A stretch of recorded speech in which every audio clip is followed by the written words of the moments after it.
Okay, and we are online. Can we hear? And we are online. Can we hear? And we are online. So, say hello, Solip. How are you? Can we hear you now? So, say hello, Solip. How are you? Can we hear you now? So, say hello, Solip. Hello. How are you? Can we hear you now? Yay. Okay, my voice is on live. Yeah, I good, can good. hear it. Yes, and probably you could hear us even during the intro. But welcome. This is Games Now online jam number 3 review show. So we got interesting submissions for the jam this time again, and we will be going through with them with our visitors Annika and Kai Saarto of Todellisuuspako blog and podcast. But first, we would like to do a raffle again, as usual. And what we are raffling this time, we have again some stickers, if it's possible to see. Yes. Oh, it's too bright, It actually. is, when I put it closer, you can see it. And this is the other one. This is actually square, the other one is actually circle, but maybe you can see it there. And I actually got also these tiny versions of both stickers, so these are very, very small. And in addition, we will raffle 3 of these Games Now caps. And I will actually use this a cap for the raffle as well. So, how are you, Solip? Good, good. And I'm trying to find the right position where I can position Yeah, myself here in the screen. As yeah, you can see, I'm also trying out this new green screen, first time ever. So I'm quite yeah, excited. Ooh, high tech. yeah. It's a little bit difficult sometimes, but yeah, I will shuffle these and let's see who's the first one who will receive the cap. It is Ville Heiskanen. Congratulations. Ville Heiskanen. Yeah, Congratulations. yeah, and yeah. In addition, yeah, 3 people will receive the cap, but all who participated in the raffle will receive the stickers. So everyone gets something. But yeah, let's get another one. Teemu Kokkonen is the next one who Teemu gets. Kokkonen. Congratulations. Yes, congratulations, Teemu, and let's see who will be the third one. It's this one, Hermanni Viljanen. So there is Minän Viljanen, if I pronounced the name correctly. Hermanni. Yeah. Hermanni. So Congratulations. congratulations for all the winners, and yeah, like I said, everybody will get those stickers who submitted their address via the form. And yeah, we have a huge amount of these stickers, so if you still want some, you can send us your info. Info as in address, because I Yeah, have to send you the physical mail, not yes, email. yeah, physical ones. And I think it would be time to take our visitors in a minute. So have you tested any of the games, Solip? Well, I went through mostly through visual aspects of it and look at all these tokens that are Yeah. in physical Oh yeah. form. we have even printed version of one of those. Yeah, so some of the teams submitted tabletop simulationable games, and some people actually submitted like PDF or PNG images of their assets. And I was able to get some of them. And I'm more of like a very graphical kind of, I'm more into visual in games kind of person. Like arts matters for me. So it's really good to have, like, it's right next to me. I have like a bunch of them piled on my table. It looks really nice. Yeah, and I'm pretty sure a lot of us will feel excited about it as well. Yeah, we will have some. We have actually camera set up so we can actually check some of the physical elements as well. But let's welcome Annika and Kai online. So, hey. Hello. How are you? Hello everyone. Hello. Yeah. Really exciting. Audience can hear you as well. Yes. Everything seemed to work correctly this time. Yes.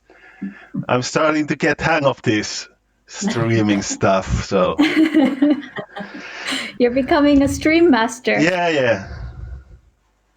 Good. So, how are you today? Just great. We are green with envy because you have that green screen and we only have orange background. So that is nice, but too much screen space. Yeah. Yeah, we have like, especially Kaito has been busy yesterday, like printing out all the board games that were submitted to this jam, and then with scissors and doing all this handicraft that was needed to be able to test them. Yeah, that was the easy part. The hard part was trying to learn the tabletop simulator and how to put all those graphics that people have made in the actual cards. I was like fighting with it for hours before I understood how it happened. But now I know. I know. Yeah, we have. So this is a learning process for us to like in the technical stuff. Yeah, but it's amazing what people have been making in 1 week. Yeah, I can't just get my head around it. Excellent stuff. Yeah, definitely. That is one thing with tabletop simulator and this kind of applications, that there is the technical barrier there, or threshold, when you have to set up everything. I'm not sure. I think nobody used Tabletopia or anything like that. Where I'm not sure, but maybe you don't have to set up the assets yourself. But yeah, and maybe in tabletop simulator you can do some ready-made game that you can just open in there. But still interesting. But should we start going through the games and checking what people have been creating? Yeah, and then just before we start, for those who are new to Games Now or in this jam, let me quickly give you what this is about today. So we had Games Now online jam throughout last week. We started off, we had a kickoff talk show last Monday, and now this is a review session. During the entire week, we had a lot of participants, very eager, and they collaborated, discussed, designed, and created games, primarily on our Discord channel. And so far we have, 5 submitted games in the end. 5? No, there's 6. Yeah, 6. One was... Yeah, one game was only a concept, but 6 submissions altogether. That's why I missed it. Okay, so we have a total of 6 games submitted. Yeah. Which is awesome. And this is online jam, and this is very difficult COVID-19 time, but it's great to see people getting involved virtually and able to have these games together. So our online jam this time during this week was about board game ecologies. Yeah. So the theme was about making board game or digital game inspired by board games, whichever you like. Yeah, but all the submissions are board games or card games, close tabletop games anyway. So, but some are digital in a digital format. Yeah, this was a very, very interesting jam indeed when we have like a board game in online game jam. And there are some of those. Online jam, but analog game. So that was quite interesting experience even for us as a teacher. Yeah. And let's see, what would be the... We have actually some gameplay videos of these games. And I have pictures of them and everything. But let's see, what would be the first game? I will just... Maybe should we... Do you have any preferences? I think we could take Region of Divine as the first one. Sounds good. Yes, I will. That is interesting game. Yeah. Let's go. Now we are online with the game. Oh, maybe.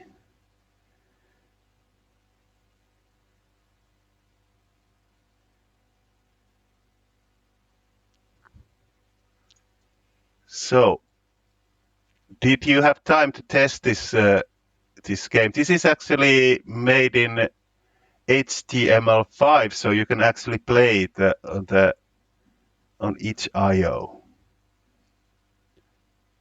This game. Yes, we did try this a couple of times. This is a very, very ecological themed game, which is like, which I'm very fond of to begin with. Like a very mathematical and like a modeling based game also, and the theme like where you have different like trophic levels. I mean, like this hierarchy of the food web, which is seen in the nature, and then you have which is in a simplified form where you have bunnies and wolves and trees, where the trees are at the lower level of this hierarchy, and they're eaten by bunnies who then get eaten by the wolves. But this sounds like simple, but in reality, and this game, like it's a very complex system where you have also like weather variables, and when you affect one of these, I don't know how you would call them, species communities, then you really affect like the whole system, and like, it takes a lot of like calculating to really like analyze which would be the best thing to do. And for me, it reminds me actually of like some of my back in the 90s when I was taking some like basics in population ecology, and I feel like this game could be like educational material in those courses for the future biologists, just to see how the complexity of the nature works, even if there are only 3 species, but how complex it is. So I think this is like a very educational game. Yeah, here we can see this is a gameplay video of the game currently, and there was actually even another video also which explains the rules, but so how well do you think that this works in the board game Ecologies team? And you already said that there is lots of this ecological stuff. Yeah, I guess this was one of the best games in the sense that purest take on the team. So that was great, and it was actually the only solo game of the bunch. So that's an interesting thing also, and only that it's played on a computer alone. So there are a lot of interesting things in this one. And yeah, it was a bit too mathy for me, but I really liked how it turned out. Annika is more in love with the team, or because of her background. But I must admit, also for me, like of course we didn't have much time to learn these games to really like get into them. I also felt like maybe I was not totally getting it. Like it would have like demanded a lot more to really be able to play it well, to reach the depth of this game. Maybe if like as a development suggestion, if there could be like a version, the beginner's level, which just like teach you how to play this, and so that you could see visually in a very simple way what affects what, and then you could go on to the more advanced levels. Yeah, and there are those cards that you play and which affect what happens there with each species. And I was kind of hoping that there would be more different cards. And for me, who is not like a type of person who loves to make mathematical calculations on my head, I would love if there would be a bit more push your luck elements in those cards, so you could take your chances with some random effects that could be good or could be bad, or there could be a little of that randomness added. Yeah, and that could be like maybe related to the weather conditions. Like there are some other games, for instance, Letnisko. I just remembered it, where you have the very weather variable, which is very random. You cannot choose it yourself. It just happens. Sometimes you know it in advance how the weather will be. Sometimes you do not, and then what the weather will be like, it affects like the other variables in the game. So if you want to have a less mathy game, it of course depends on the target group. But if you want to have a less mathy game with more randomness, you could have, like I just said, some random variables, like the weather might be a thematic variable in this case. Yeah. Now I'm just testing this if we can actually play it, but it doesn't seem to work quite. Oh no, we only see the cursors. Yeah. So cannot actually do that. There is something fishy going on there. But yeah, this was very interesting. I think this was titled as Circle Game during when they were making the game. So yeah, teams were discussing quite a lot about diagrams and how like combining the diagrams, circles, figures, while being strategic, making a strategic decisions throughout the game. I think that was a core idea that structured this game. And I like the part that like eventually you can see the circular form diagram still intact there. So this team really stick to their original idea, scoped it really well, and was able to maintain their ideas throughout this game making. And I also like the circles are colorful, but not like too colorful, like pastel tone, but then you can see that little bit of transparency that goes together. It's very intuitive in a sense of how the circle works in between by combining it with each other, and how in between works. Yeah. And I think that those transparent circles are really well done in a computer. They would be much harder to do in an actual board game. Yeah. So it was probably the right media to do it. Yeah. Well, you could have like a cellular tape, plastic. Yeah. I don't know. The whole setup might be a bit too much work for putting all those things on the right places. It works fine on computer. And also the calculations. I think if with a physical board game, you would need to either have an Excel sheet or you have a table where you just check the right number, or then you would need to calculate it yourself. But in this digital form, it's very convenient.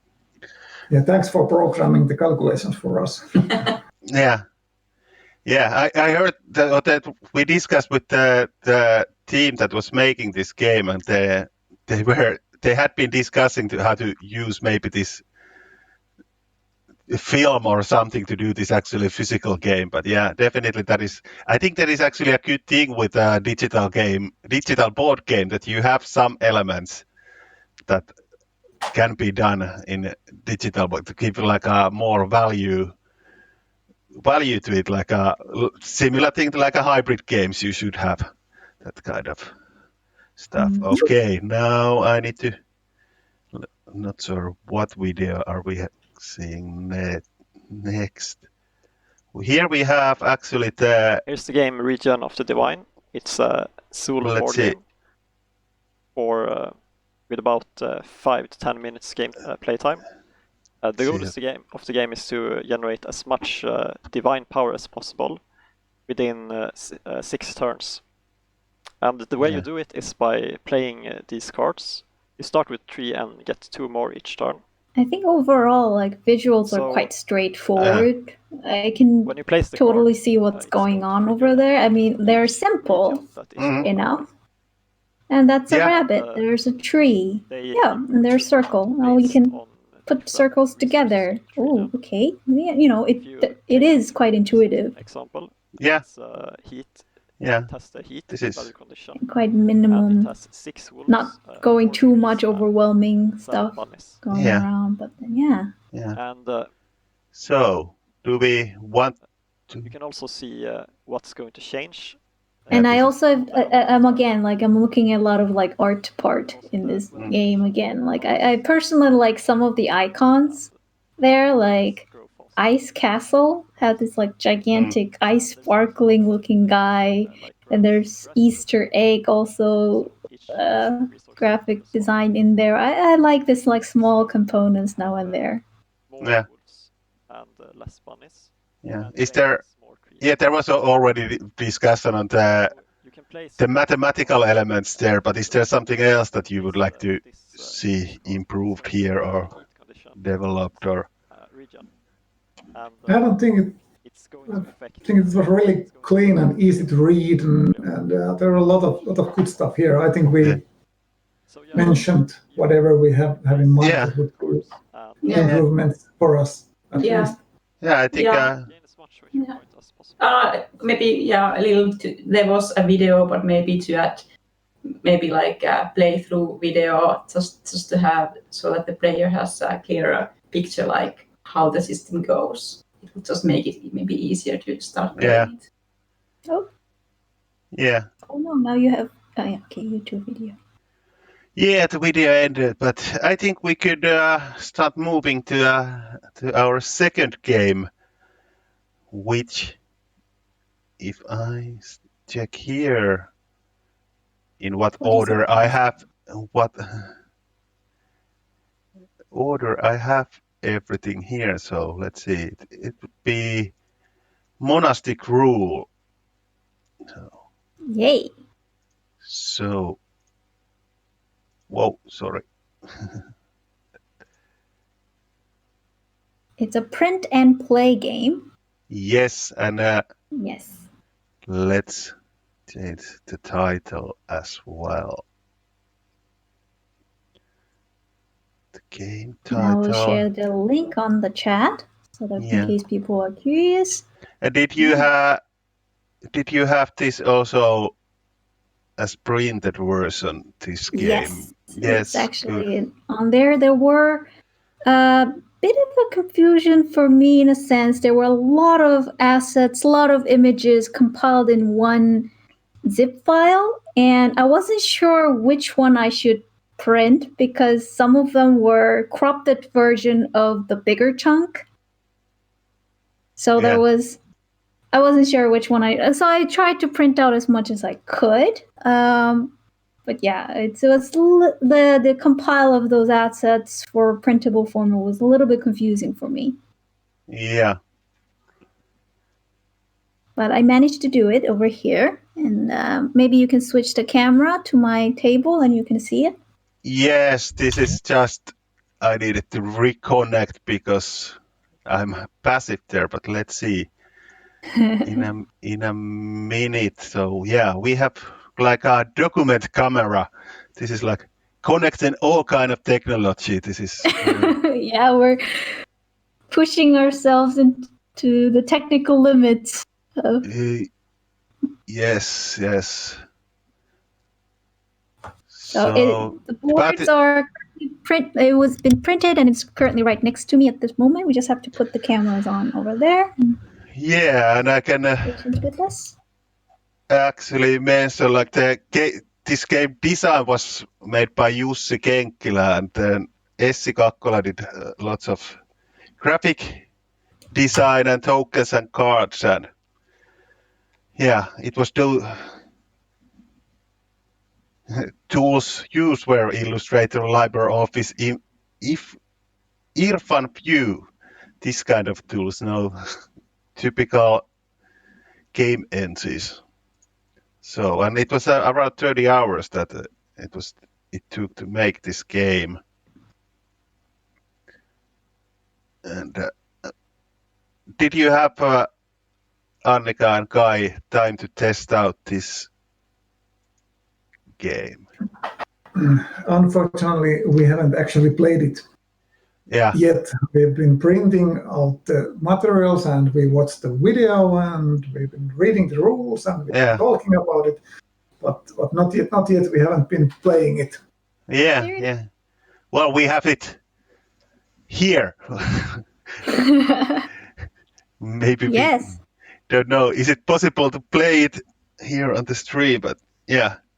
Not sure. I mean, you have to enlighten me. How, like... Okay. Yeah. There's a lot of things going around here. And then maybe you might want to switch my face camera off, because I'm probably going to off the camera most of the time when I try to maneuver this board. Yeah. So yeah, there's player tokens right over here, and in many different colors. They're supposed to be on square shape, but I just cut them out and it should be on circle tokens, but I cut it in squares to reduce the times. And yeah, this is how you check the entire overall day. And then this is the personal game board, I would say. Yeah, so... a lot of elements. When you were reading the rules, so what kind of picture did you get about this game? Well, I would say I still haven't got the rules yet. What do you think? What do you think, Kai and Aalto? Yeah, it's quite an interesting. I think it's a bit of a take on those worker placement games we were talking last week, but this really does it on a way different level because of those monastic rules players are making in this game. They can actually, it's a bit like putting a worker in a spot and taking whatever that spot gives you, like points or whatever. But in this, you can actually make those rules so that other players can't do something that they would like to do, and it's an interesting interaction. Yeah, this Boolean, how was it called? The Boolean, first the Boolean rule, thou must or thou shall not, is like something like really like innovative because... Yeah, you don't usually like use medieval monastic orders and computer programming together, but it certainly sounds like it's happening here in this game. Mm. Yeah. Mm. Yeah, and the theme, I think I should mention there are other monastery theme games. They seem to be quite popular in board gaming to have a game about monasteries and monks making beer. It's like, and like, but yeah, it's a nice theme. And this is certainly a unique take on that theme. Yeah. Yeah. Yeah, and this is more like programming than worker placement. It's like programming how you plan your day's duties, and there's also this you can choose or select to be the early riser, which when you and in that way you get to set the first rule. And that reminds like of worker placement games. There are usually slots. If you put your worker there, then you get to get to be the first player of the next round. Or in games like Fresco, this reminds me a bit of Fresco because it's not a worker placement game in its purest form, but there you have to decide on what time of the morning you get up, and if you rise very early, then you get certain advantages, but then your workers are very unhappy, and then if your workers wake up late, they are happy, but then they don't get as much done as the other workers. But this reminds me of these two kinds of how to determine the first player who gets to rise first. And here you have to also a good night's sleep is important in this monastic role life or game, and so you need to eat and drink and keep everything in balance, but yet still you try to get most points or being the most pious monk or nun in the game. Yeah. I guess it's usually the monks who make the beer, not the nuns. I don't know. Are there beers brewed by nuns? I don't know. I haven't been in a nunnery for a while. And there we see actually the gameplay video made by the game creators, and actually we could see if they actually explain what they're doing if we put some sound on.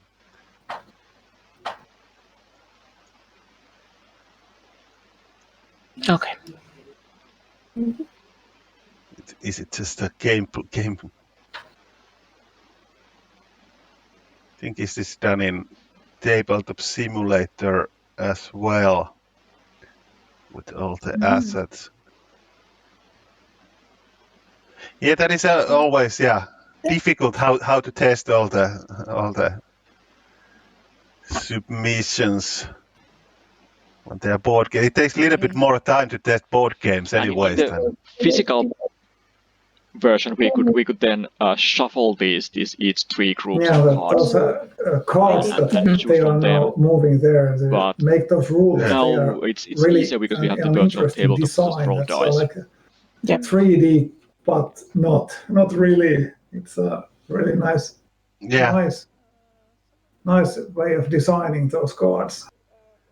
Yeah, I like the color palette here as well. It's very good. Yes. One thing I was wondering was there in the turn structure of the rules. Yeah. It stated that you get the players have 5 minutes to place their tokens in the daily tasks. Okay. I got interested because it's not very usual in board games to have this kind of time limits because it's not a real-time game. I wonder if the designers have really bad experiences about playing with people who have this analysis paralysis, who think too much, because 5 minutes, I think it's quite a long time, and but it would be nice to know what's behind this particular rule. Do we have? It's a bit exceptional. Yeah, that is it. Yeah, typically there could be some extra rules that you should. I think in Dune board game that we have been playing, there is this additional rule that you can only take 3 minutes for a turn. But I don't know. Do we have? Are the designers online? So do they have any comments on Twitch? I know it's a common problem. People you often talk about sometimes some players think too much, but still it's not the habit to have this kind of, and then to get penalty it's not a penalty, but it's if you break the rules, then that was another thing that was not related to this. Well, certainly I need some time limits. I'm usually the one who takes so much time to think up front, so maybe it could be implemented in some way.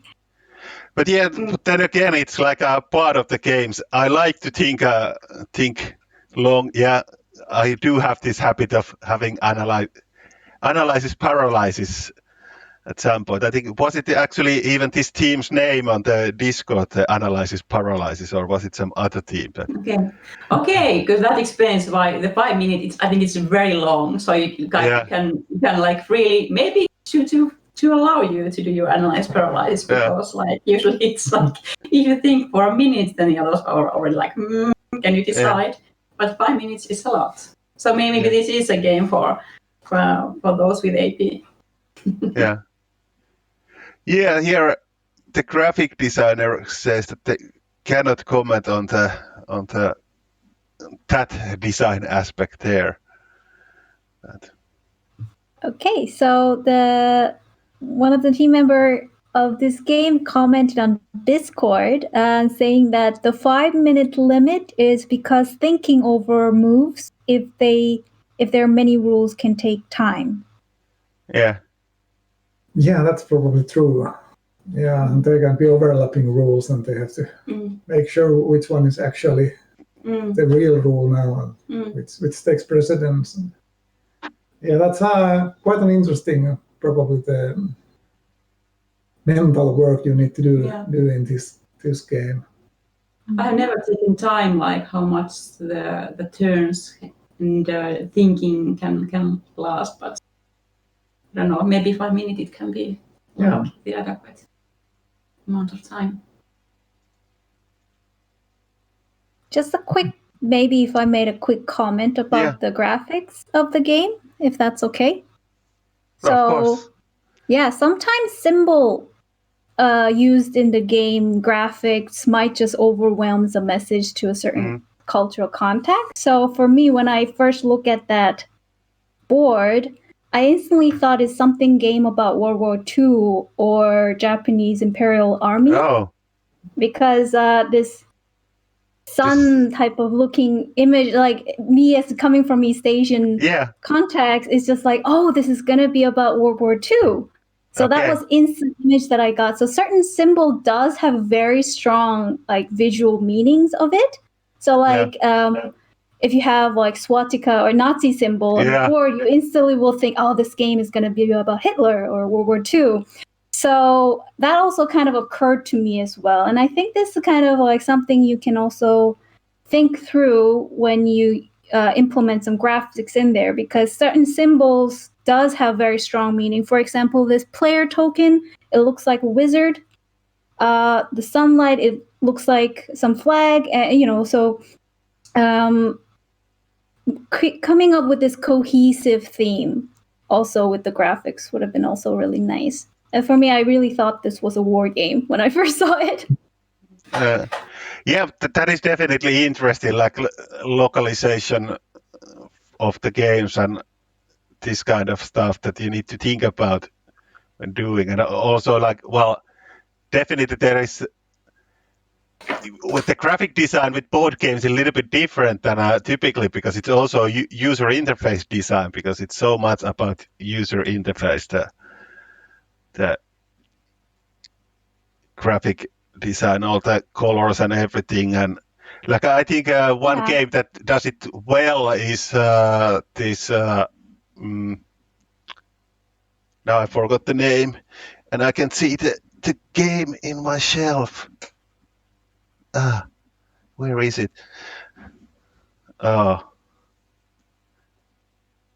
This game where you have hexagonal tiles, and you have different races with different abilities, and you have to build buildings on the board.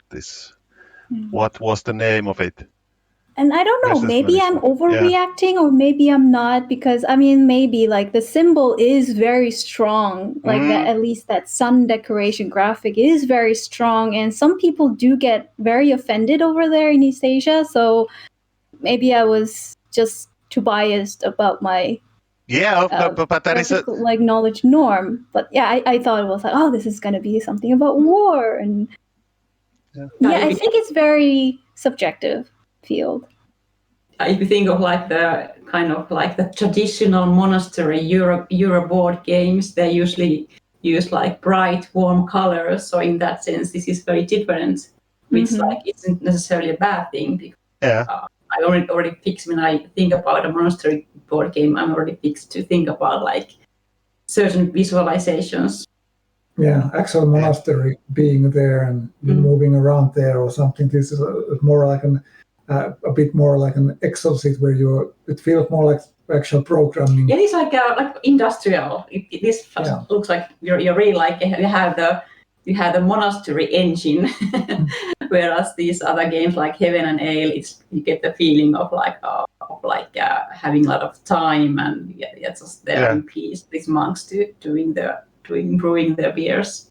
This like looks more efficient. Yeah, it looks like a calendar of the monks, and you have to put things what you are doing. It's in the wall of the monastery. Yeah, it's like modern work in monastery. Yeah. Printed in Excel sheets. Yeah, monastery management simulation. Yeah. This is how many liters you need to produce this beer. So that's Yeah.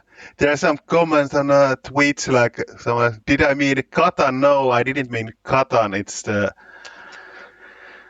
maybe the name came to my mind in a moment.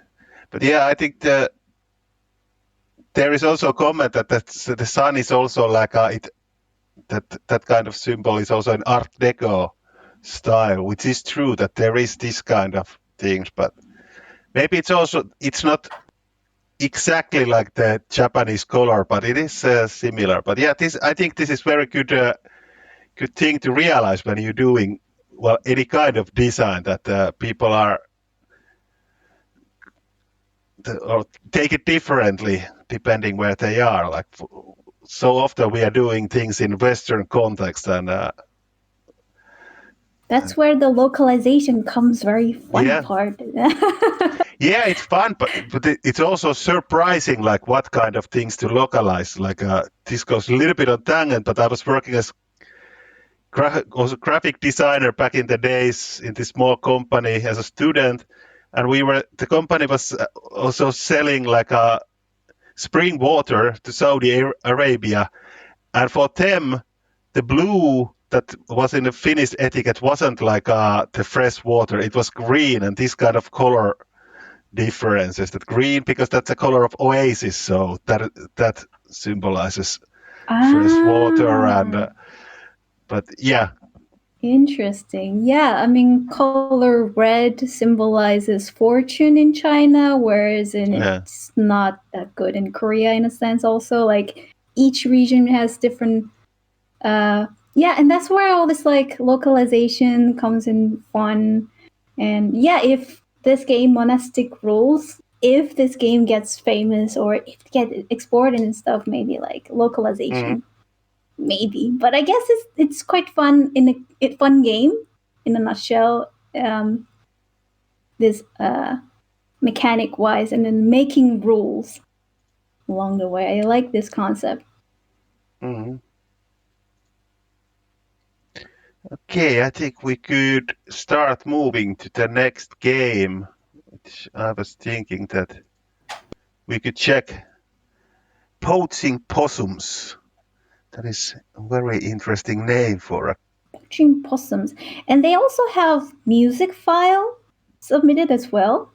Oh, I didn't even notice. Yeah, I noticed there's Let's see. A file Here's in there. The video and it's a WAV file, so I guess. Okay. Yeah. There is sound. Okay, so video. Okay. Possums. I didn't. Game jam. So let's see if they explain anything about how to play. Okay. We will not go into any more details about how this game works in this video. You can It also runs on simulator. Who has eaten, eggs most recently? Well, not me. Okay, this is eaten in a while. Interesting way of deciding who starts the game, who has eaten eggs most recently. Yeah, in which form? There is egg in many dishes.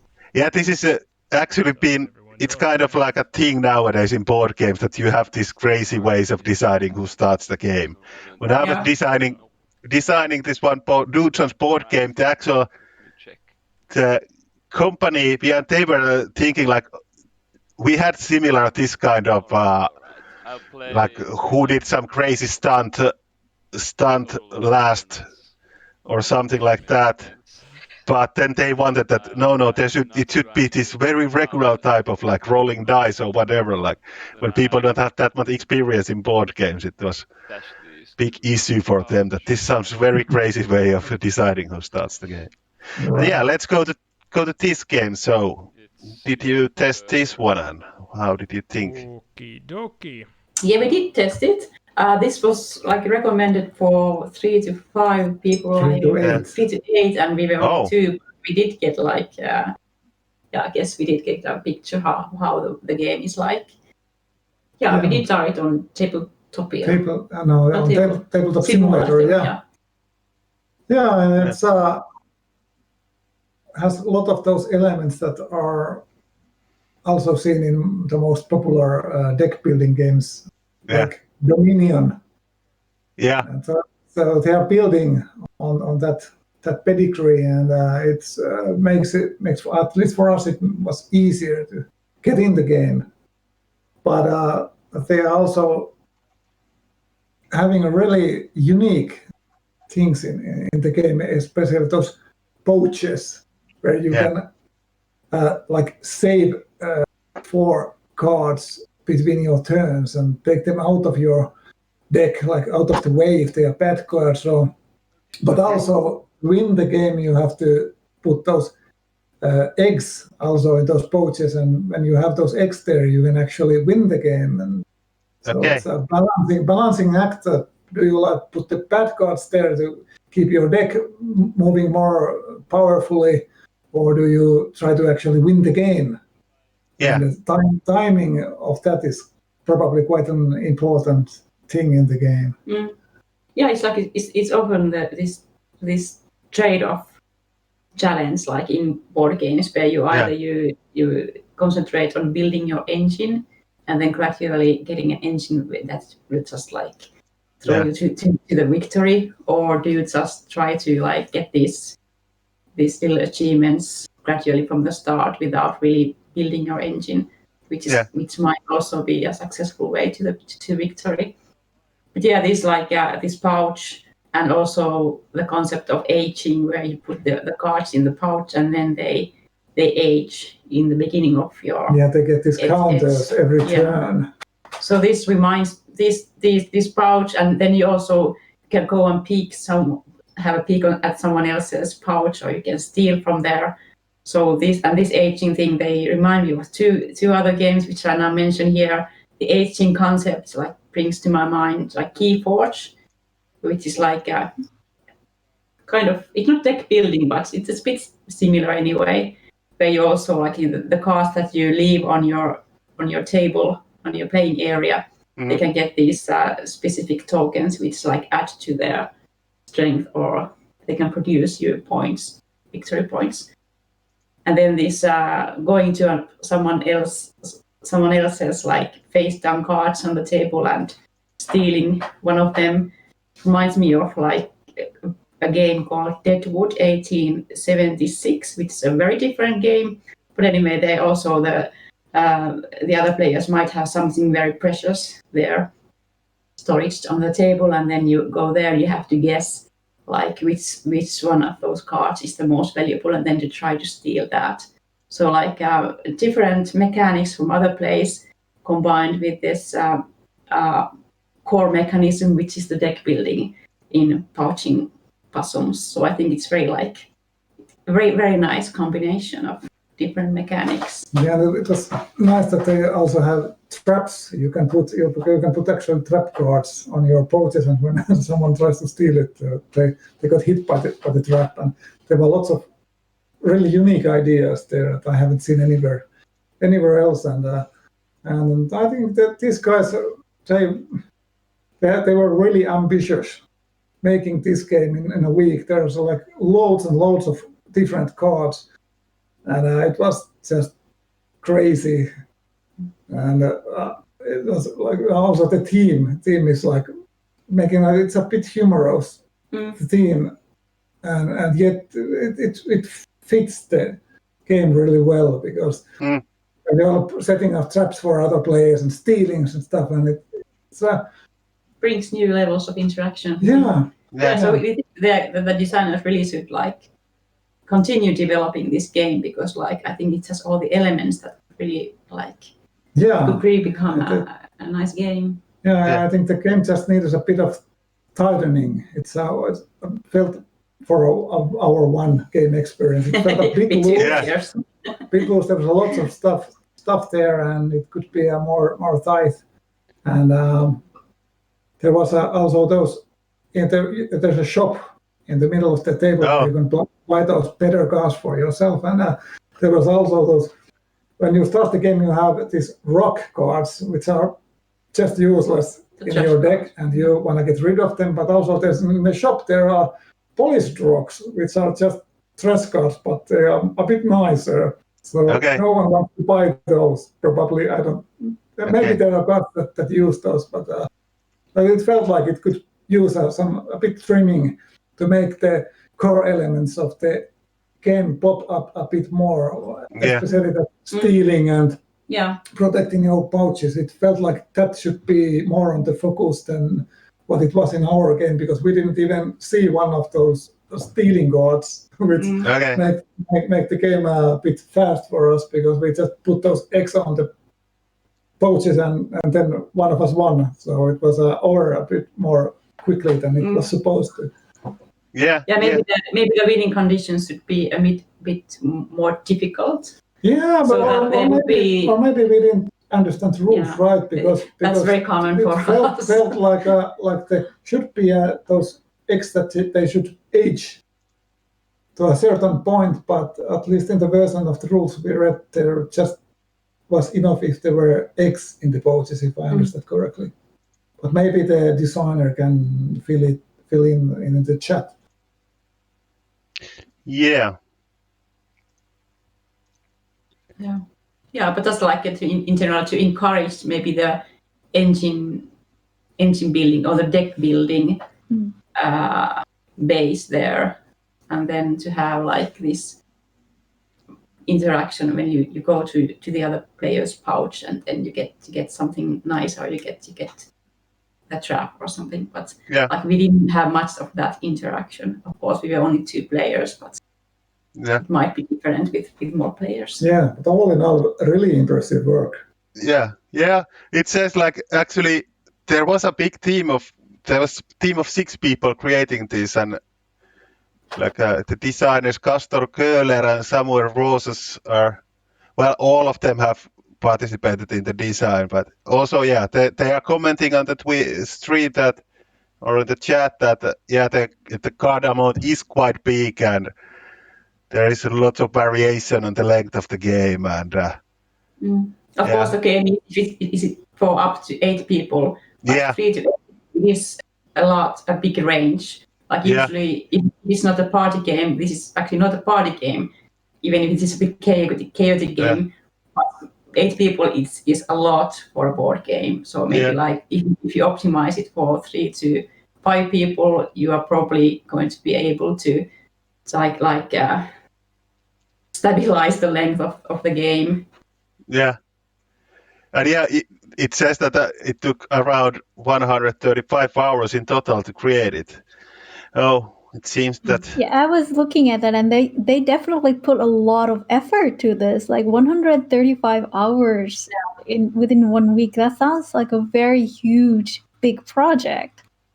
And it's quite amazing how they put much effort on this. Yeah. And there's also some text coming on the chat that I think it is also a bit broken with only 2 players, since there are only 1 other player that is stealing eggs. So definitely this game is optimized for a slightly more number of people playing together. I guess that was the original intention from the game designers.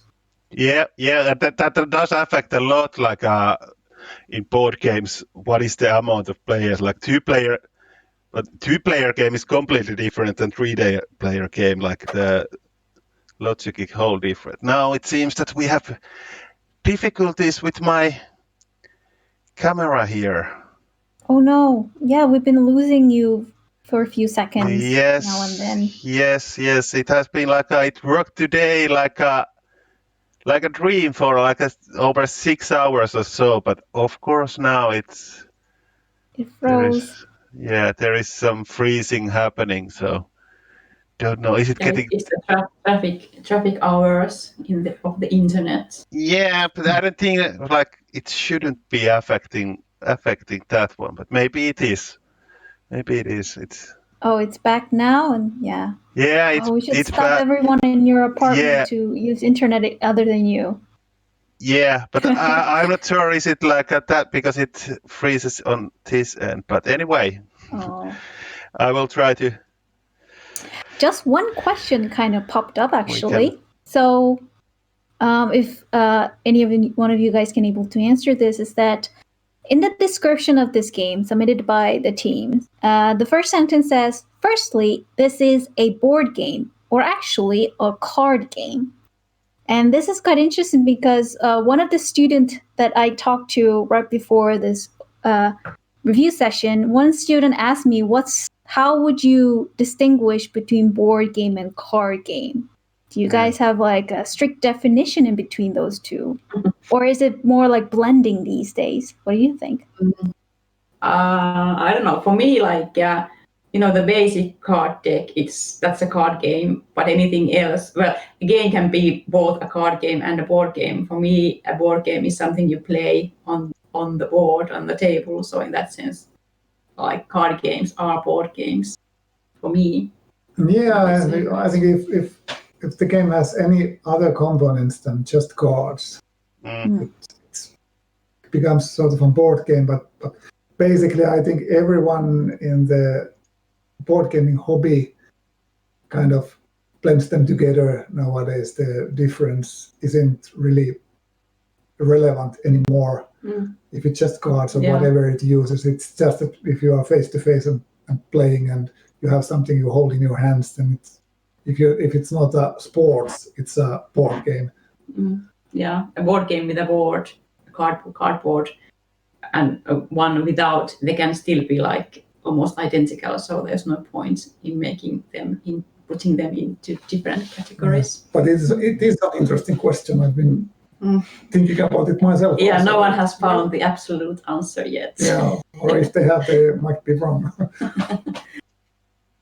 I think also for me, I think general in my mind, card game is more of like a smaller categories under the bigger category of board game, I guess.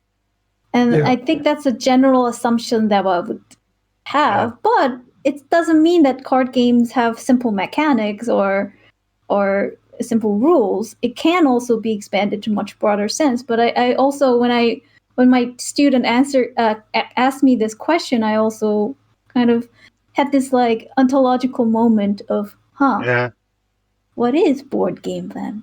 Yeah. Typically, I think that the word tabletop game covers all of them, but in Finnish, lautapeli, that is often used for card games. Yeah. But now. Oh, do you get your camera back on?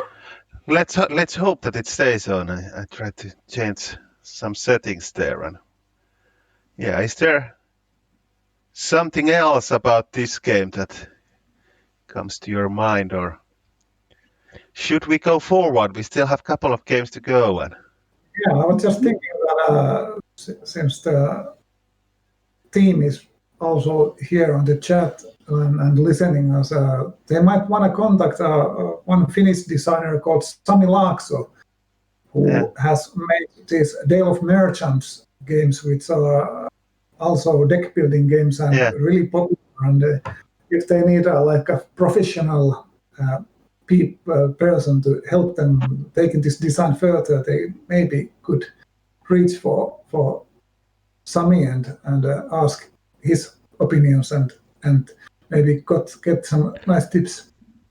Tips there. Definitely, that is a good idea to actually comment. Oh, now our title is changing there, but yeah, I think we could go forward to the next game already with this. And I like the part that today chat is also quite active. All these team members, game developers, creators are actively commenting us as well. Yeah, that is always good that they are. And the quickest techie comment is that there's a bit of echoing happening on your voice, Ville. Okay. Yeah.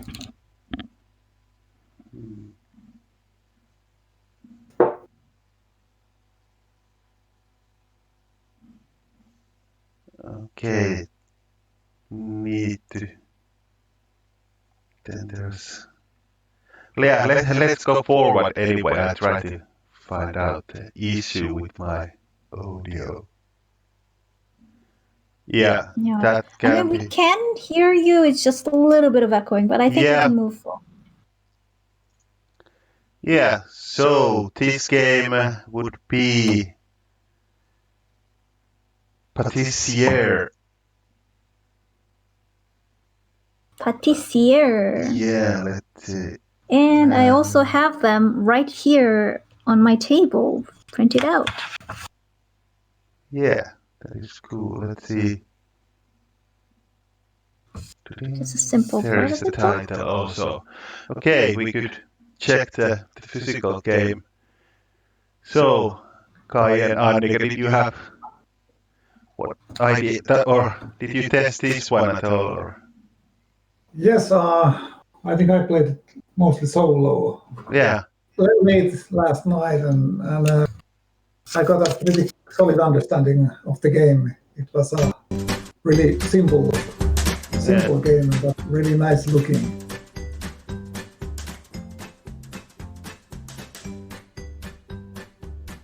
Yes.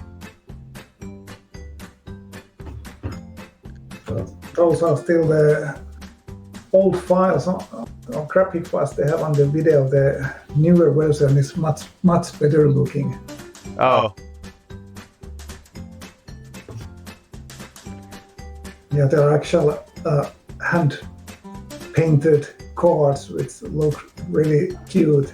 I think Solid has some on. Yes. Right over here, and they're really cute. They're really adorable, and this music in the video is also it also fits well. Yeah, that was a good one. I don't even hear the music at the moment, but. Well, I could hear it on the stream, so that's good.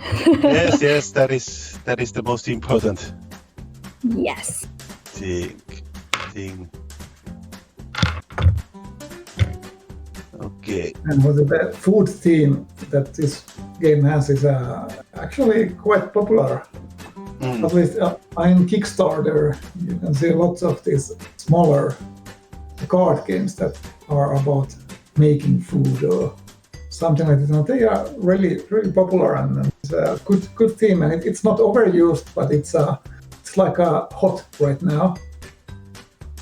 And also this really simple rules that this game has. I think it would has had quite a large audience, so it's a good thing also. Like Solip said, it's a really adorable looking game. So it has much going on for it, and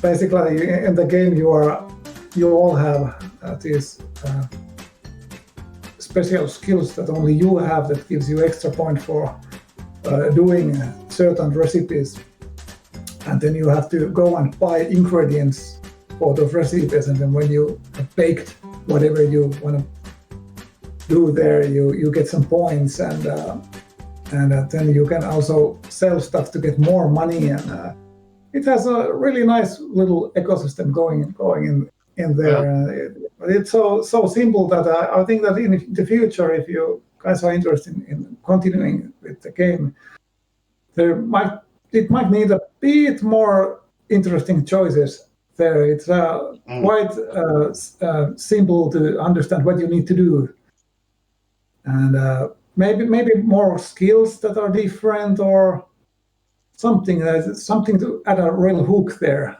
So I would like to play that game. It looks good and it's simple. I like it, but there isn't anything that would keep me coming over and over to it. Yeah. It's quite popular nowadays, like in games, that you have different like special powers or special abilities, and then you everyone takes a card that describes this person's like special ability. Yeah, you could like develop your own specialty a bit more, get more skills and more bonuses for different things, and even a possibility of getting those really rare and difficult recipes that would give you loads more points or something like that would be maybe what I would like to see in the game. Yeah. I haven't. As Kaito said, I haven't played this game, but like when he described to me what this was like, it reminded me of a game called Fungi or Fungi. I think it's a bit, because there you draft like different fungi, but then you also have like a pan. Yeah, frying pan, and then you can have butter, and you can have something beer or something. Beer? I don't know. Cider. Anyway, and then you can add those to your fungi, and then in the end you get a very delicious plate of fungi. Yeah.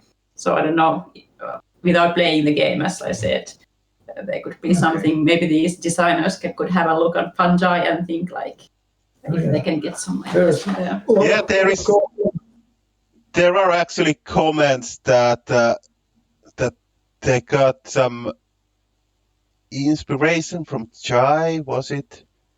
Like I stole a bunch of ideas from games like Chai, and they also got the ingredients half for balancing reasons. So yeah, it's a good thing at this point to have fewer cards. Yeah, and there's a note that half the deck for 2-player game, so it's nice to have like rules for a 2-player version of the game. Oh yeah, they are already talking about expansion, so that's good. That's good. Yeah. Imagine having a bunch of more expansions and foods. Look at all these ingredients that you can do magic with. Yeah. And they're really cute and adorable. And I also like the fact that like each one has little flag here, and also the points. I'm just wondering what's like associations with, like I was thinking like, oh, so more difficult, more advanced foods might have different points, higher points. And look at all these flags, indicators also reveals that, I could also try some of these, and national competition even. Like I want to make Finnish pastry here. But then, is it more difficult than this one? Yep. Difficulty equals points. Yeah. There was a couple of years ago. I don't know much about baking, so it is also educational experience for me to learn how many things are out there. Yeah, but there's always room for development in Game Jam games anyways. So yeah, there was also a comment that the original idea would have been that it would be a deck building game, so you could specialize in things. That is also interesting. Yeah, a couple of years ago there was a campaign on Kickstarter about a game. It was a deck building game, Seize the Bean, where the players would be like cafeteria baristas who would have then like made different coffee recipes for the clients. But maybe if these designers want to take some elements from a deck building, maybe they could check out if this Seize the Bean has already been published.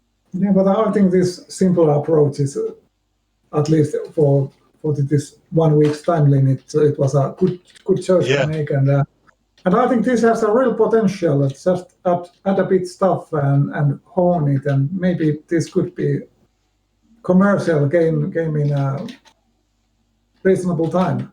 Yeah. It seems that people get actually quite good board games in this 1 week jam. Like maybe their mechanics are even more developed than for digital games when you have more of programming and everything to do there.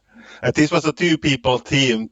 Sini Haapanen and Ville Heiskanen have been doing this, and I think Ville was the main designer and Sini did the graphics. And yeah, they have been around 20 hours used for this game. So Wow. Yeah. Whoa. That's amazing. That you have done so well in such a short time. Yeah. And they also had very straightforward design theme, very clear idea from the beginning. Yeah. The designer of this team was very sure that, we want to make game about pastries, about baking, and they also went through pitching during the brainstorming session, and it was quite straightforward. Within just few seconds, they were able to deliver the idea of their game. So they were very clear about what they wanted to do, and they deliver it well as well. Yeah. Actually, they commented that they designed it as a team, and Sini was even more responsible of the design. So Sini has been busy, I guess. But yes, good work anyways. And this blueberry looks much better on real, but rather than in this camera. It looks delicious. Yeah, lots of vitamins there. Yep. Healthy game.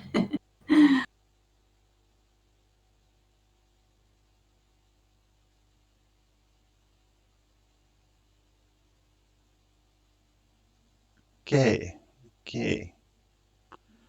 So what is time is running?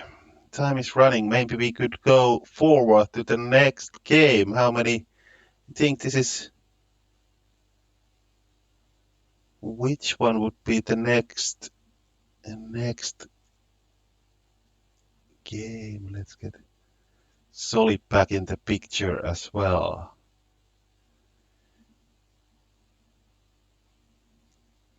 Here and hello. Yes, I'm back again. yes. But yeah, it's nice that we get actually a picture of these physical elements as well, and we have these. It would be nice actually to jam a game that you actually through 3D models of the game pieces nowadays than when people have 3D printers. So good. Yeah, I mean that's actually possible if there is 3D printers in Aalto campus, so you could technically, although it's a lot of the facilities are closed because of COVID-19. But theoretically, that is very doable in this modern society. So definitely, but none of the team actually came up with the 3D figure pieces. But I guess it some of them could be just 3D rendered, like tokens, words. I guess so, but not necessarily at this point.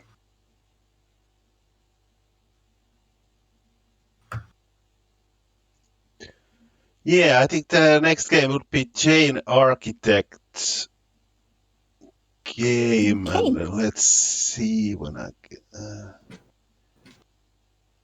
will get there.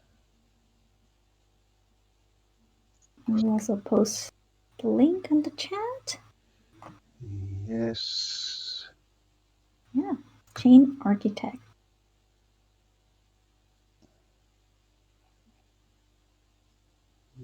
And it's made by a team of 2 people.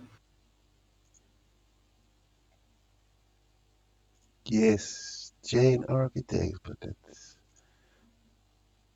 let's put that one off.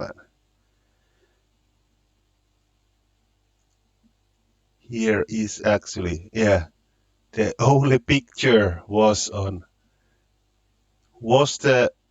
this one.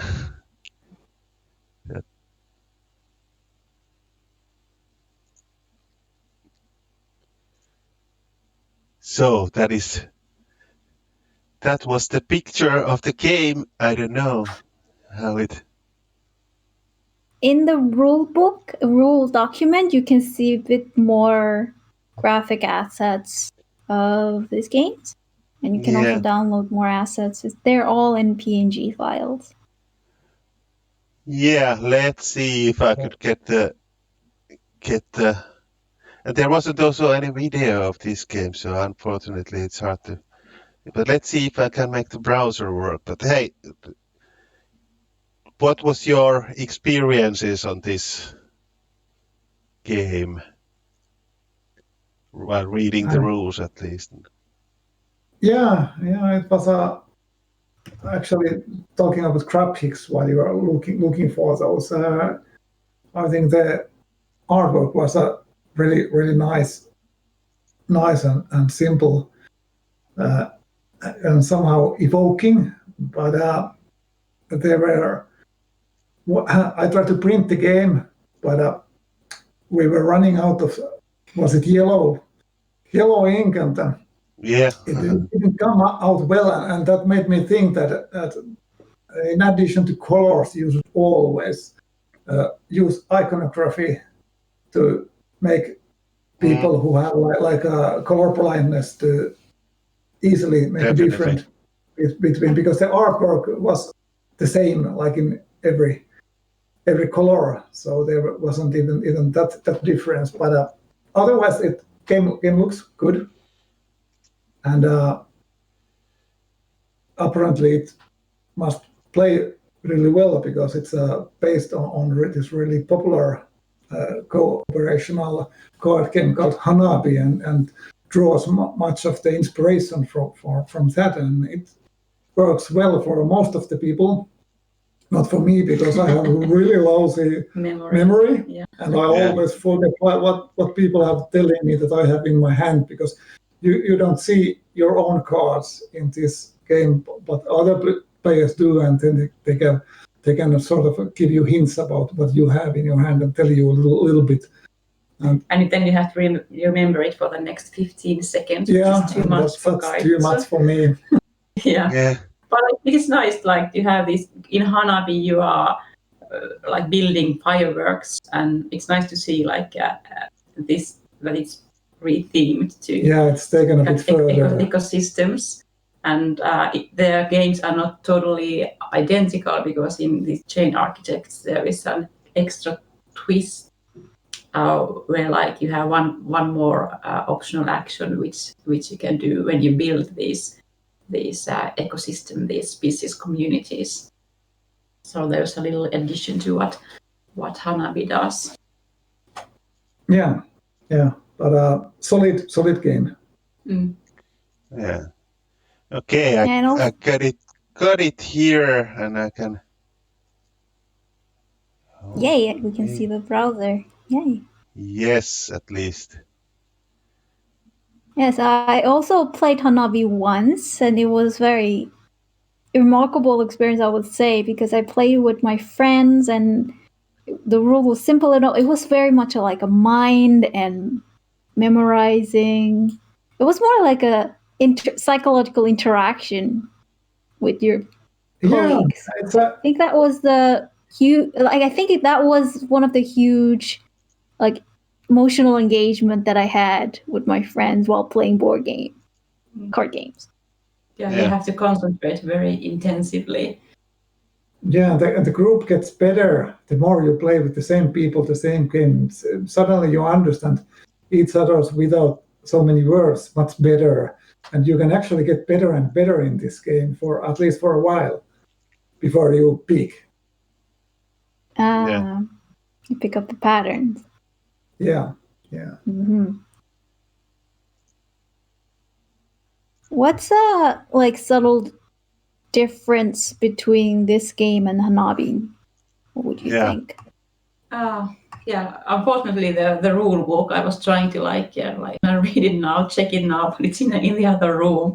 But maybe if you can open the file, but there was this other because there are 4 cards in the middle of the table, and it gives you an option to build your network there also. If that's what I understood.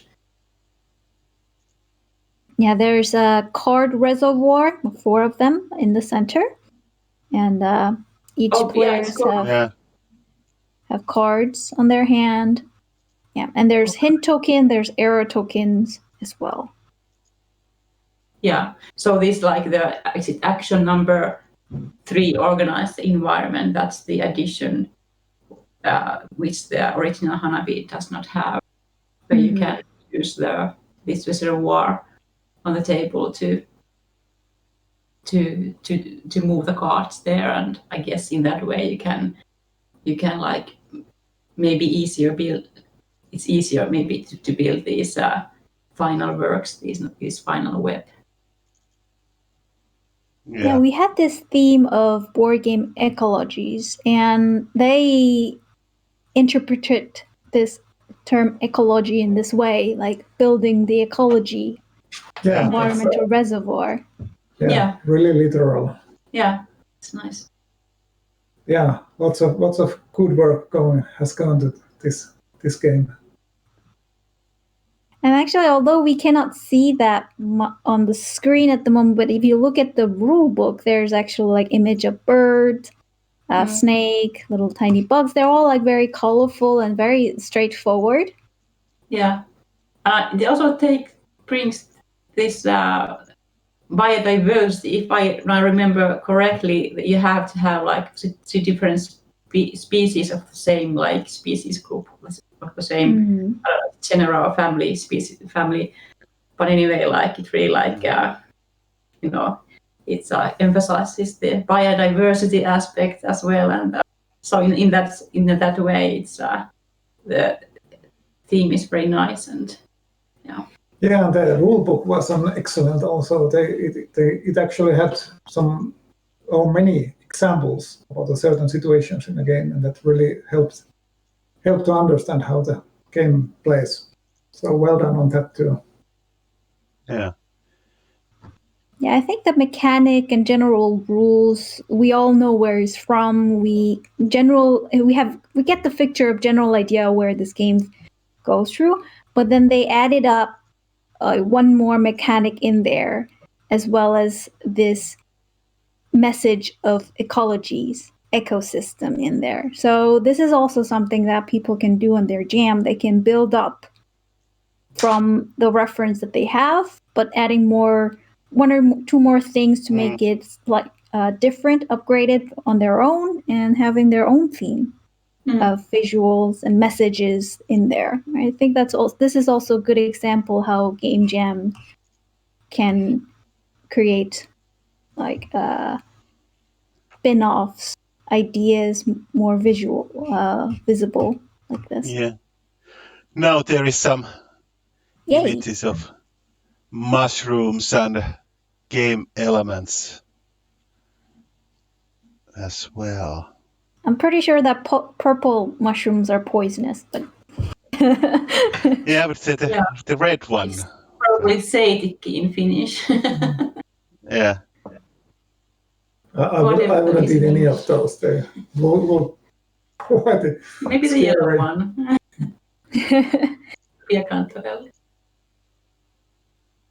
And they're really straightforward, and therefore although the green one kind of looks like broccoli, but that's too much of a detail to comment. So yeah. And here is the picture of the title chart. So this is.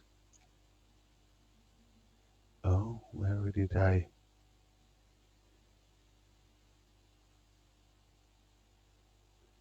Now I managed to hide it.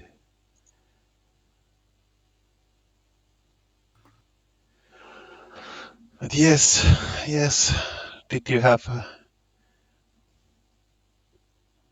Now I lost the picture. This is things that happen. But yeah, this is our second to last game, and the last game wasn't completely finished. It was only a game concept, but we could discuss it a bit as well in a moment if there's no other comments on this one. Yeah, this was very much based on an existing game, which is a good starting point, but it's for game design anyways. Yeah, I think at first when we took a glimpse of it, we were a bit worried that what if this is just exactly the same game that is already too famous? But they managed to add their own elements in there. Yeah. Which is great. Yeah. But have to be very mindful about, like, when you're trying to reference the existing ideas, then try to make sure that it's not too much famous, and definitely adding your own element is important. Yeah, maybe like adding something of your own and maybe taking away some details from the original one. Yeah. Both of those. Yeah, board game mechanics are not copyrighted. You can actually steal from other games. That's not illegal, so that's okay. But rule books are copyrighted. So if you steal from other rule books certain sentences, then you might be in trouble, which is a kind of silly as a thing, because you can actually copy a game, but but the rule book is the one which is copyrighted. Text is protected. Yeah, so that is rewrite everything. Yeah, it is interesting that like board games mechanics are just ideas, and anyone can use those. Yeah. Now we have the picture of the chain, or does this describe how the game work? Decomposers or producers and everything. Yeah, that's right. Orthodox chain. Yeah. Primary producers, herbivores, carnivores, the apex carnivores, and then the decomposers. Yeah. So we're very ecological games, as we have lots of nature themes here, which is of course nice. Nice thing to have. But yes, we still have good educational games are really rare, and they are. And it is an example of one. Good one. Yeah, it's educational game design is also difficult, always like how to simplify complex systems and how to include everything that is important, and how to make it engaging enough, because if it's too much, so that it's too dry. Yeah, that is definitely the issue, like when you are doing simulation, and always you have to simplify things, and especially when you are designing something that is important for you, the topic matter, it's very difficult to cut some parts, and then again, like people only understand the core message in the game. It's if you have like these minor nuances here and there, it's very difficult to catch those. Yeah. There is a famous board game designer, Portuguese one, called Vital Lacerda, who he doesn't really make educational games, but like he's a designer who really doesn't want to compromise anything in terms of the theme of the game, and as a result, his games are like extremely complex. They're not like, you really have to, like, the rule books are like 100 pages, and like it's a niche of its own. Like if some people, when they see Lacerda has published something, it's like, okay, no, you want to have something streamlined. Yeah, and he can't help himself. It was a year or two ago that he said he's gonna design a really simple game, but 2 years later, when the game was published, it was actually, it looked like a Lacerda game. It was also it was something was really like an escape from somewhere, like very simple, like someone escapes from somewhere, but like it was so like programming and everything was like included. That was just like a very heavy game. Okay. Yeah. Yeah, that is like with simulation games, it often happens. Wow, 100 pages. Yeah, that is. For real What? fans, it's nice, Yeah. but like you don't, it's not a regular for large audiences. These Yeah, I games. can see how like the like layers, complex layers that will be in there in those Yeah. type of games. I'm pretty sure it's going to be like huge, and once you get used to that type of complexity of the game and depth of those games, oh, it will be Yeah. really nice. I don't think you can come back to casual games from there then. Yeah. Yeah, well, I like these war games that take very long time to play, and 100 pages rule book, it's like, oh, well, that is quite normal size of rule book. So no issues there. Like, Wow. but I don't know, it's not actually that long rule books, really. There's lots of gameplay examples in those games, so there are several pages of that. But these monster war games, which take like, I don't know. First time we played this 2-player game, our first game with my friend took 30 hours. Like 20 hours in one row, and then we slept a little and then played 10 hours more. So it was like, when you go to sleep, you just see all the tokens and everything in your dreams, and it's horrible. Like you're waking up all the time, like, you're closing your eyes and you're still continuing your last move. Like, if I move this, it's like, this really happens when you play. Immersive.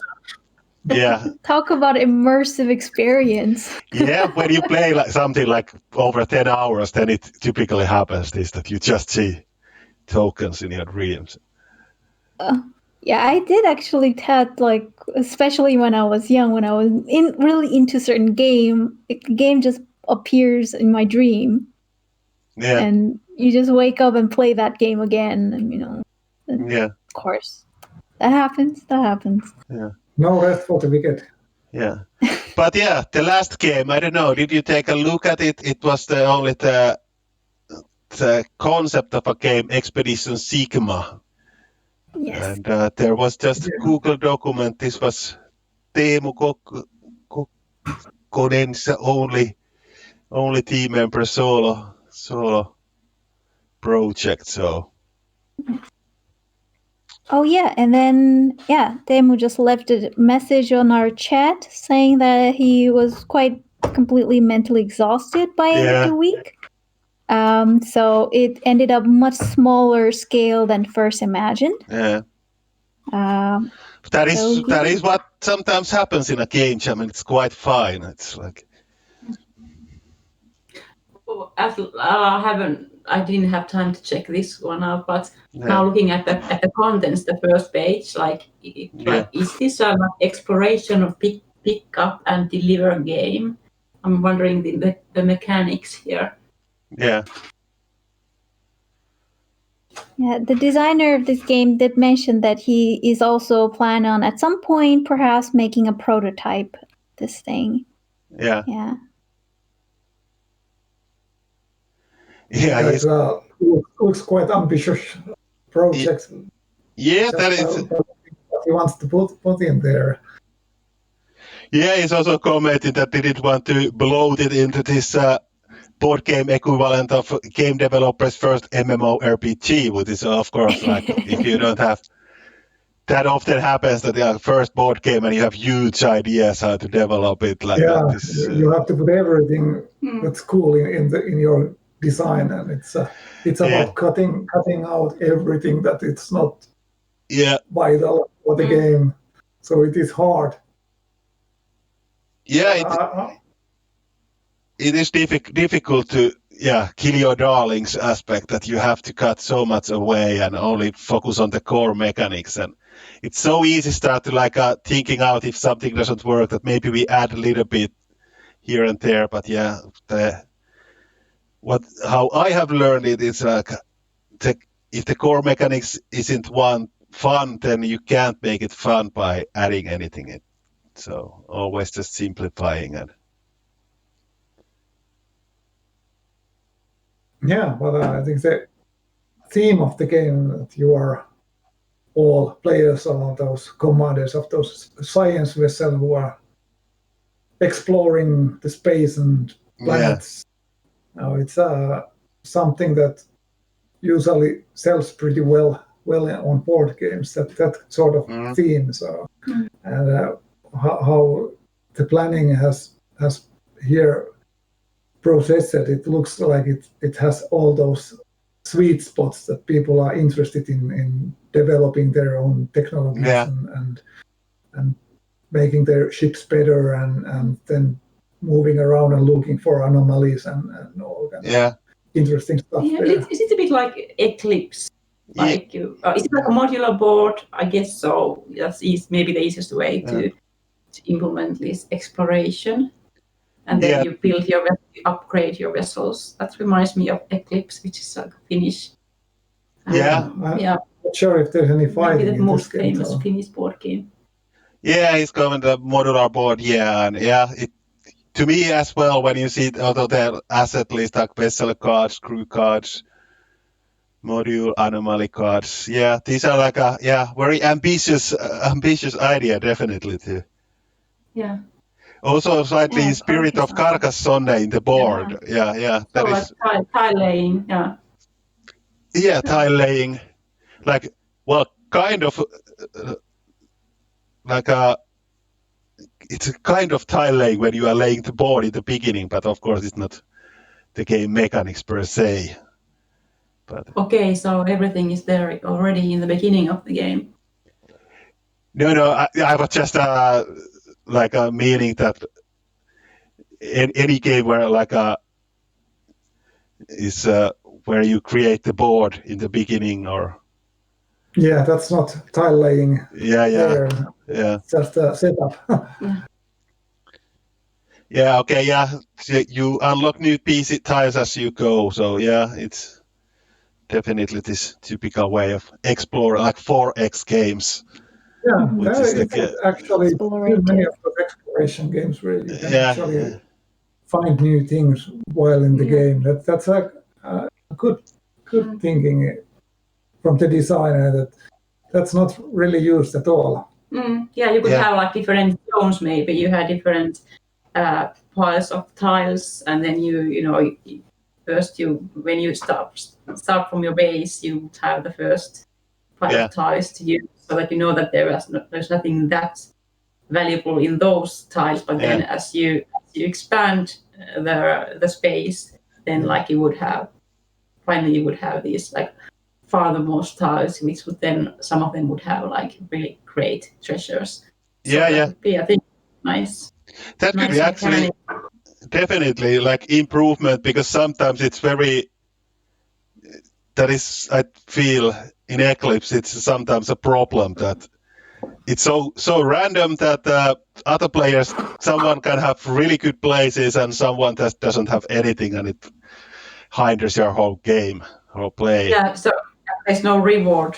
You're going really far away. You can as likely find the most valuable things in the neighborhood of your basement. Yeah, of course. Yeah, that is to some extent that is in Eclipse, but I think maybe the bigger issue there is that although you have these 3 types of tiles, and which are some are further away, so they are better, but still there can be really poor tiles in the beginning. But if it's more focused on that, so then you could maybe design it such a way that there is this development and. Yeah. There's one nice, in a way, transverse mechanism in a game called Thebes, where it's easier to find something valuable. You dig the deserts in Egypt and so on.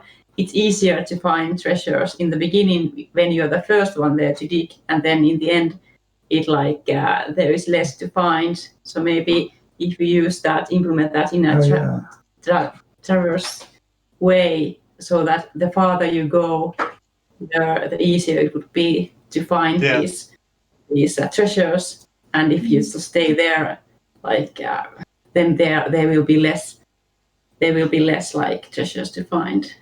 But like having a tile laying game, and a very nice one and thematic one, is something that I personally like. I'm really longing for, because I think it's a really nice mechanic. And then I also always get excited when there are new tile laying games, and then I try them out, and then I conclude that Carcassonne is still the best. And Carcassonne isn't like, it's a good game, but it's not like that excellent. So there would be a place for a really nice thematic, bigger tile laying game. Yeah, and Expedition Sigma apparently also has some kind of engine building, and you can develop your stuff. So that sounds something that we would really like to play. So Rautasydän, make it happen. Yeah, definitely. And I'm also interested to help in development of this. So maybe we can discuss with him. Yeah, he's quite active in the chat, and yes, he will let us know when it's ready to play. Yeah. Okay, very looking forward to it. Yeah, good. Now can update it on the itch.io page, so there's already space for that. But yeah, we are running out of time quite soon. There's only 5 minutes to go, and we can start wrapping up. So maybe some kind of recap of all these games, like what are your thoughts in general of these submissions?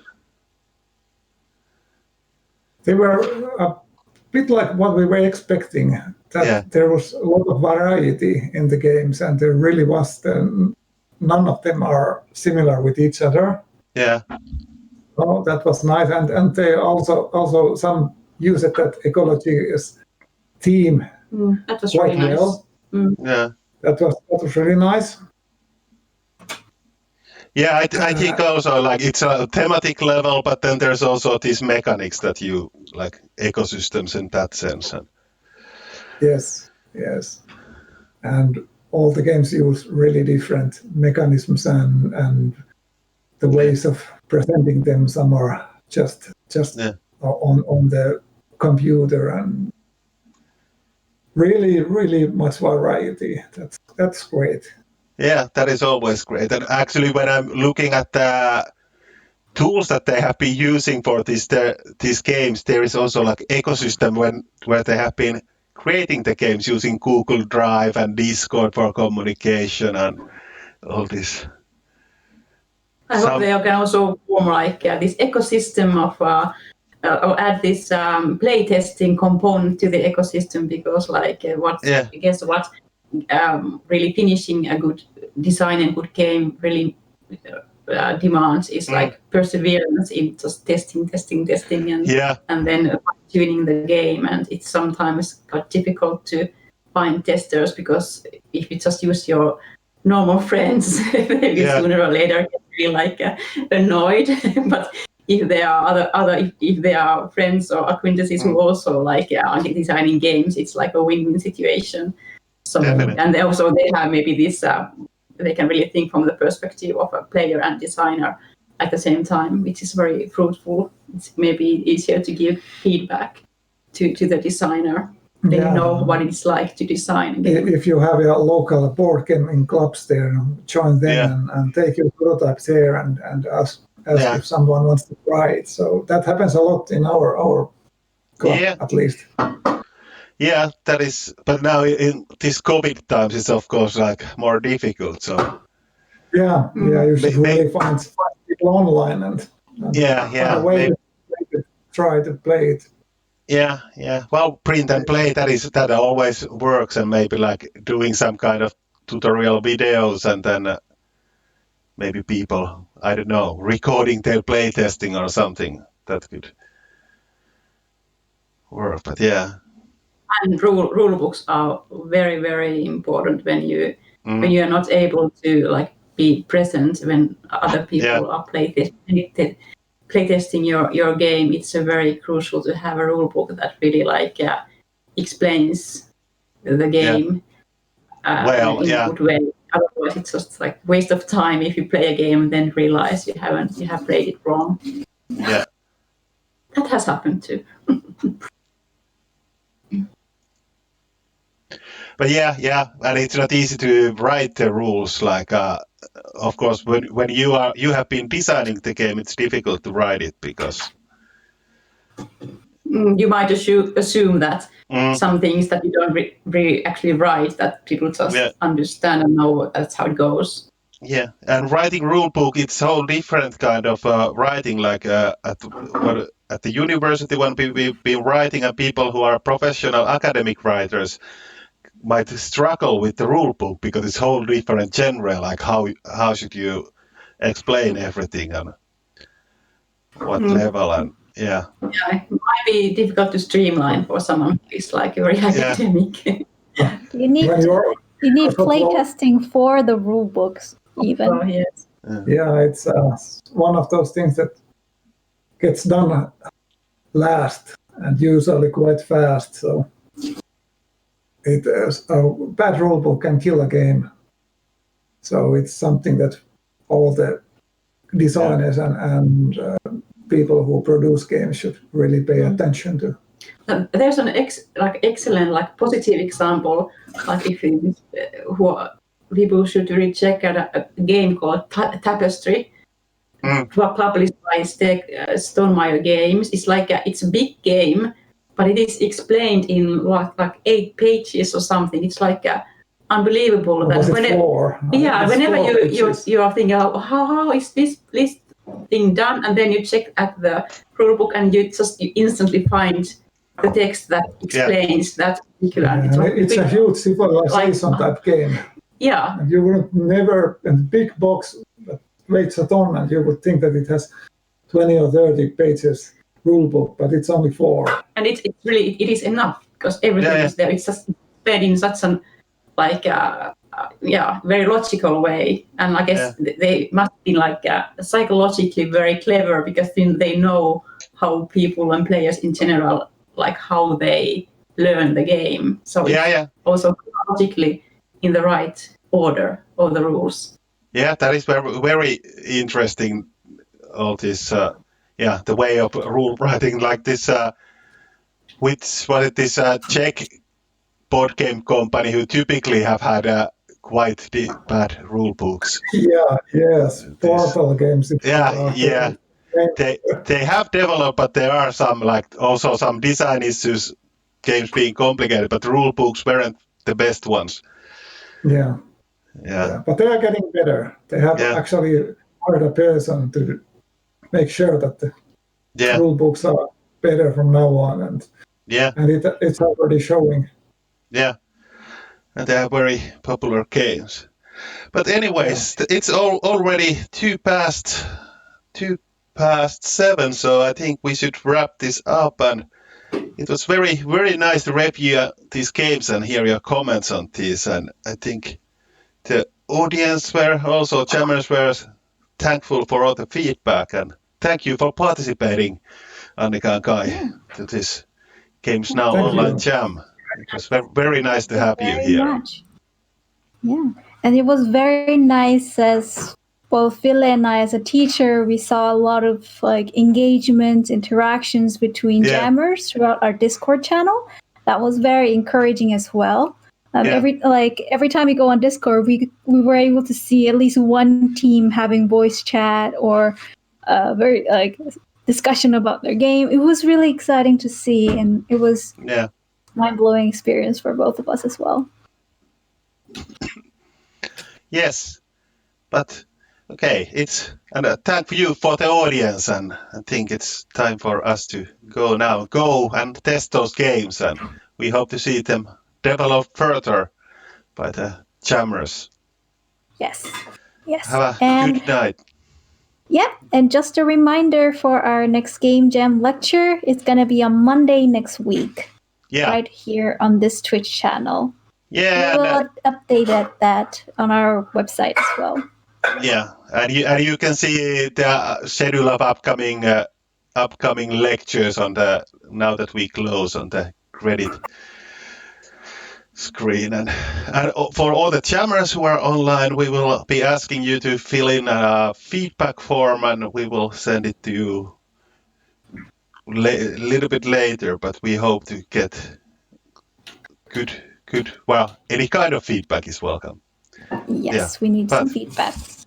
Yes, thank you, and until next time, whenever that happens. So, bye-bye. Thank you very much, everyone.